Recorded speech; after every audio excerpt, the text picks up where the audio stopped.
Extremely sorry to disappoint. అంటే ఇప్పుడు ఏదో ఉనికిపోతున్నాను, మంచం కింద కూర్చొని ఏడుస్తున్నాను అని అందరూ what ever the media speculating, అందరికీ చిన్న డిసప్పాయింట్మెంట్గా ఉండొచ్చు వీడియో. ఇక్కడ పాయింట్ ఏంటంటే, I just want explain the whole concept. ఇప్పుడు నేను ఆల్మోస్ట్ ఒక 1 year బ్యాక్ ఏదో ట్వీట్స్ పెట్టాను అనే ఎలిగేషన్. ఆ ట్వీట్స్ ఎవరో మనోభావాలు దెబ్బతిన్నాయి.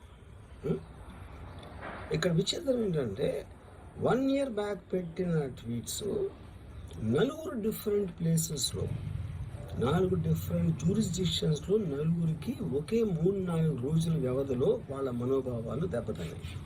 వాడు ఆ పరంగా కంప్లైంట్ ఇవ్వడం, కేసులు పెట్టడం జరిగింది. ఇక్కడ పాయింట్ 1, ఎవరి మీద అయితే నేను పెట్టానని వాళ్ళు చెప్తున్నారో వాళ్ళకి లేదు, ఎవరో థర్డ్ పార్టీ, అసలు సంబంధం లేను.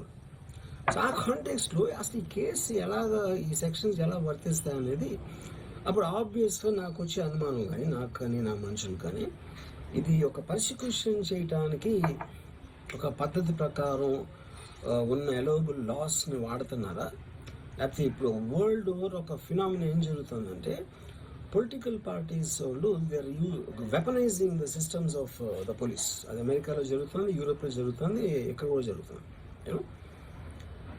అప్పుడు నేను ఏ ఒక్క వ్యక్తిని, ఒక పోలీస్ ఆఫీసర్ని కానీ, ఒక పొలిటికల్ పర్సన్ కానీ నేను బ్లేమ్ చేయట్లా.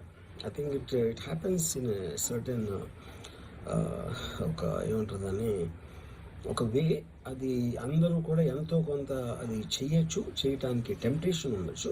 But eventually there is the law of the land which will take the final call. So అది that I completely agree, believe in that and I abide by that as a citizen. So ఇప్పుడు ఇక్కడ జరిగింది ఏంటి, నాకు ఒక notice వచ్చింది, నేను ఒక రిప్లై ఇచ్చాను, ఫలానా చోట ఫలానా తారీఖు నేను వస్తాను. అప్పటికి నాకు జరుగుతున్న పని ఒక ఆన్గోయింగ్ స్కెడ్యూల్ ఉంది కాబట్టి, నాకు ఫిలిం వర్క్ ఉంది కాబట్టి అవ్వలేదు. అండ్ ఇట్ ఈస్ వేరే ప్రొడ్యూసర్కి చేస్తాను, ఆ ప్రొడ్యూసర్కి నష్టం వస్తుంది కాబట్టి నేను మళ్ళీ టైం అడిగాను. ఇదేంటి కేసు, ఇదేం అర్జెంట్ కేసు అంటే 1 year తర్వాత ట్వీట్ చూసిన అతనికి 1 weekలో అన్నీ అయిపోవాలనేది ఏమన్నా మీనింగ్ ఉంటుంది అసలు దానికి? So which basically means it is being done for purposes other than the urgency of the case. ఇప్పుడు అర్జెన్సీ ఆఫ్ ద కేసు అంటే, మీరు మర్డర్లు ఇన్ని జరిగి సంవత్సరాలు తీసుకుని